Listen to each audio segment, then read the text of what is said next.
Is it hard for you to say no? Is it hard for you to focus on yourself? Is it an expense or is it an investment? I think a lot of people go to college and they go do all these things and they pour hundreds of thousands of dollars. And yes, they are investing in themselves, but do they actually know themselves? Take the time to understand who you are and what you want to be. Understand your triggers, understand your traumas, understand your gifts. If you're sitting there behind the screen and you can't answer this question, you have some work to do. What is your truest form of gift? And most people give me a very gray answer. People say, I want to change the world. How? With what? What are you giving them that God gave you that's your truest form of a gift? I always tell everybody, can you bottle up your gift and can you serve it? Because most people on earth are not actually fulfilled. Most people in life aren't actually happy. And then you have to go back to the biggest question of all. Why? Why are people not happy?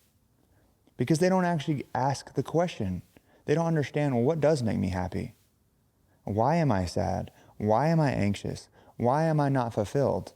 I have the money, I have the marriage, I have the cars, but I'm not happy or I'm not fulfilled. Why? Because we forgot at a specific time in our life to chase something that we actually love and have passion for. Instead, we had to chase a paycheck versus purpose. You have to clearly know what you want in your life, but the way to do that is asking the right questions to get the better answers. Am I happy?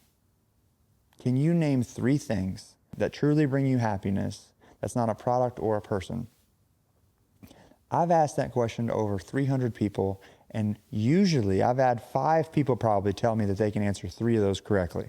And you know what the crazy thing is the people that actually knew the answers were the most happy and the most fulfilled because they're doing those things every single day that bring them joy. Most people do things because they have to. They have responsibilities. They have priorities. But at the end of the day, you do have to find things that bring you joy in life, or you're living for other people and not yourself. So that's what I mean by investing in yourself before you invest in anything else. You can't be the best version of yourself if you don't know yourself. These are the things I want to talk about. Number 1, identify your gift and what that is. And the way to do that is do the why rule. What is your gift? Okay? It's blank. Okay? And then once that blank answer's there, ask why again. Okay, I got another answer. Then ask it again, and then again. And do that 5 times, and you'll truly get the identification of your why. Number 2, what is your mission in life? And I think those get confusing with vision or mission, but the way that I clarify mission is it has to be limitless. If your mission is not stronger than your result, you will crash. Your dopamine will crash. I'll give you an example. If I'm an athlete and I'm like, my dream has been to make $20 million, I want to be in the NBA, and I want to have the house and the cars and all these things. What happens when I get it? Where does my drive go? Where does my happiness go? And so proven, based on data, based on doctors, based on surveys, your dopamine crashes. So your mission has to be stronger than your result. My goal is to help people identify their dream and turn it into a reality. That's my mission. And the thing is, with people, if I just continue to do that, it's limitless. I get to continue to chase the things I want to chase. There's no result. Number 3, figure out your motive. Figure out your drive. Where do these come from? Why are you fearful? Are you scared of judgment? Are you scared of failure? Do you think that you're not enough? Where does your drive come from? Because we understand there's 2 motives for drive, pain or pleasure. And usually, based on data, it's usually pain. Yes, we get a very rare breed of pleasure, and those people end up chasing money and chasing different things, and they realize they don't want it. The $1 million man is not in the $1 million house because he's constantly working. You have to be picky and understand really what you want in your life to be happy.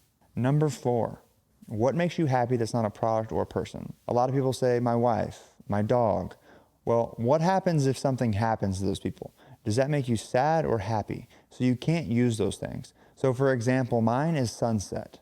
The only thing consistent in my life is the sunrise and the sunset. And those things are guaranteed for me. Because if I go out and watch a sunset, I know that I'm going to be happy from it. I know that if I talk to good human connections, I'm going to be happy. I know that if I do my walk every day, I'm going to be happy.